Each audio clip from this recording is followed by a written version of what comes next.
Assalamu alaikum. Real Madrid 3, Villarreal 1.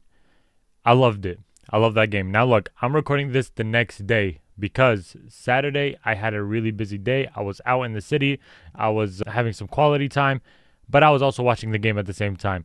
I kind of forgot what happened besides the main point, so I had to rewatch it in the morning to kind of refresh my memory, and now I got my happiness. And like I said last video, I don't know why I said last a lot of times, but last video, I literally said, Real Madrid, my happiness relies on you this weekend.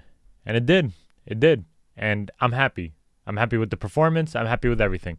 Now, there were still a couple of things that Real Madrid missed out on. There were still a couple of things that I didn't like. But overall, I was glad to see, most importantly, Vinícius Júnior getting his 2 goals, getting the man of the match. And also, besides his 2 goals, he was having a phenomenal game.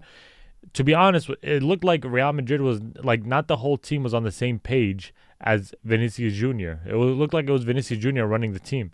Obviously attacking wise, not defensively or anything. His pressing was good as well, and the way he was controlling the ball, the way he was controlling the attack, the way he was crossing it in, the way he won the penalty, everything was just pointing towards Vinícius' way, and I'm just happy. I'm happy that that happened. By the way, and then that Mbappé goal was brilliant teamwork by him and Brahim Diaz.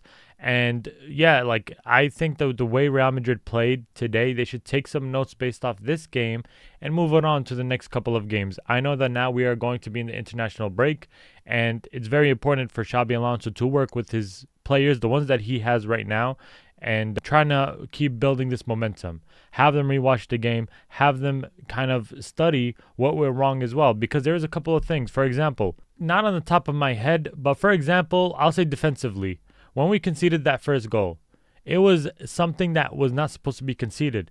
Now, if you guys noticed, Bellingham was not even tracking back, and nobody was covering that striker, whoever that was, outside the box. So he had a free, wide open shot, and of course he deserved it, right? He was going to take it. No matter who the player is, he will take it because he's open right outside the box. Now he's not even like so far out. He was right outside the box and nobody was covering for him. We can't expect Dean Huijsen or whoever our defensive player is to step all the way up from inside the box all the way to the outside. So that was a really huge mistake, and I wish we didn't concede that, but sadly we did, and we sadly didn't get the clean sheet. Something that I enjoyed watching Real Madrid do is the way they were coordinating with each other, the way they were passing the ball, the way they were reading each other, right? Now, like I always said, Mbappé, Vini, they always play on the left wing position. I don't know why, and then that leaves the middle space open. That cannot happen. We have to stay organized. And I don't know if Xabi Alonso is reiterating that in his training sessions, but Real Madrid really have to stay organized and disciplined in their area. Mbappé is doing really good playing down the middle. He's doing good playing on the left wing, and Vinícius Júnior as well. But if they do want to do that, they have to switch roles. If Mbappé is going left wing, I don't want to see Vinícius Júnior staying on that left wing position. He should drift to the middle and wait for the ball, get players off of Mbappé, whoever's on the left wing. Same thing for Mbappé. He's playing as striker and he wants to go in the left wing position. Move players from Vinícius, because if you guys are both playing on the left wing position, man, it's easy to defend. All the defenders are going to focus on you guys. Now, like I said, it is not very important for Real Madrid. Now, something that was also making it tough on Real Madrid is the way that they were not able to finish the shots. For example, something right off the bat was Franco's missed shot. I don't think he should have taken that. He could have taken a touch, right? It's pretty obvious that once a defender is late to recover and late to stop the ball, we all know they're going to slide tackle in front of you. So Franco could have like kept his composure and everything, and then kind of maybe take a touch on it before shooting, maybe try to even volley it. I don't know. That's something we have to do, keep our composure and everything. And also, one other thing. There is news that just came out that Mbappé and Franco are possibly injured, so they might be out. I know that Mbappé, I think it was a sprain or discomfort, and the same thing for Franco. So I'm a little nervous for that because, as we know, we have big games coming up, especially in the UCL and in the El Clasico. So it's really unfortunate situation. However, this all depends on how Xabi Alonso works things out. We have good quality in the bench. We have a nice striker, a backup striker, Gonzalo. We have Rodrigo. We have Bellingham, who is now going to 100% be fit after the international break. Not my words, Xabi Alonso's words. Bellingham also really great game for him as well. He missed 2 chances, I remember, but he led. I believe he led one of the goals the way he passed that. I think it was to Mbappé, the Mbappé goal. I could be mistaken, but Bellingham overall did really good. The only mistake that he did was when he didn't track back that led to the goal. I feel like the midfielders are supposed to be the one defending outside the box, and the defenders are the one in the box defending any strikers. Something that I would like Real Madrid defenders to do, though, is I would hope and wish for them to, instead of playing 2 back, so let's say like there's a striker making a run or anything, yes, it's important to make a couple runs with him to make sure that the ball is not getting through to him.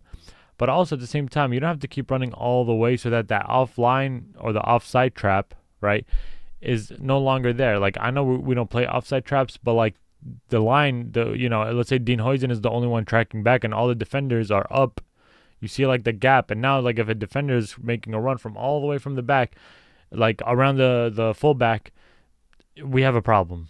All right, that happened a couple of times. I don't know if it happened. I can't remember this game, but I remember throughout the season it did happen. So we have to stay coordinated. If one person is coming back, I think all the defenders should go back just in case, because we always have a decoy. And to be honest, Real Madrid players don't do that. I don't know if it's because the other team plays a low block. I don't know if that makes it harder, but Real Madrid usually goes against teams that end up playing that haram ball, where they play a low block. So it's pretty hard for we to have flanks. But I think it's very, very, very important for players to do off-the-ball runs, because that could throw defenders off. That could open opportunities for another player. I just don't see that Real Madrid doing that like often. Real Madrid did really good with the ball possession. I believe on FootMob it does say 70%.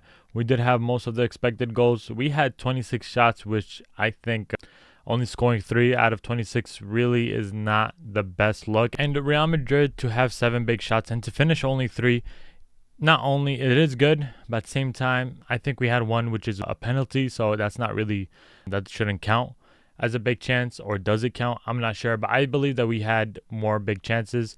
I know Bellingham is 2 of them, so we have to try to finish those more often. Now, I get that if the defenders are doing much better, if they're playing a low block, it's really hard, really, really, really hard.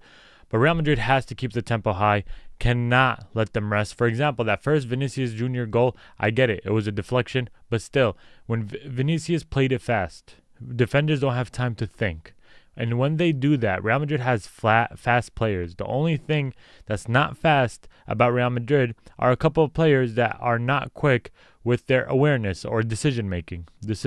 So it's very important for them to be quick with their decision making, because then if you're playing quick with your decisions, the other team are not going to have more time to adjust, to adapt, to get information, to think, to anything, all right?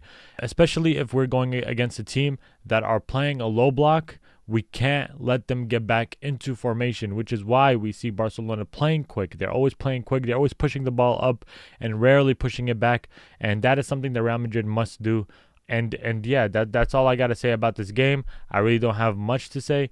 I am proud of this win, honestly, because I did say that this was Real Madrid's big test. Villarreal were number 3, and they were having a phenomenal season. And I'm glad that Real Madrid won convincingly. And yes, we did get a penalty. Let me address that really quick. The penalties that Real Madrid gets, yes, it's a lot. But what do you expect Real Madrid to do? Do you expect Real Madrid to say to the ref, "No, thank you. I don't want this penalty. We've had a lot this season so far"? Do you want the players to kind of just stick their hands to themselves to not foul in the box? Maybe if that happens, Real Madrid wouldn't get a penalty. But everybody likes to troll and whatnot, right? But it's very important to see it on that side. If you're getting fouled a lot in the box, if you're getting a handball in the box, I think it makes sense for it to be a penalty, whether it's 17 penalties in 5 games, whether it's 10 penalties in 1 game.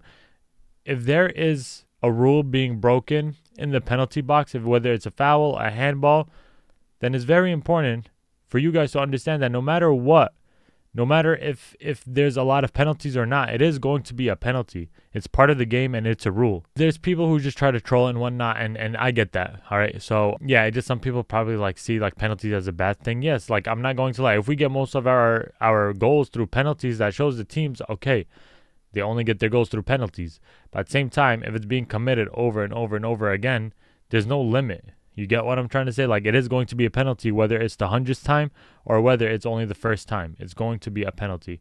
So yeah, let me know what you guys think about this game.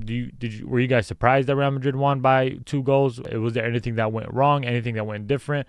Put it in the comments below, and as always, I am going to be responding to every comment. If not, always like the comments. Share with your friends, comment, and like, and also subscribe if you're new. There's a bunch of you guys who just watch the videos and who are not subscribed. Make sure you subscribe. It's for free, right? And the only thing you're getting is just more content and more of me yapping. So there's nothing really bad about that, all right? Until then, Assalamu alaikum.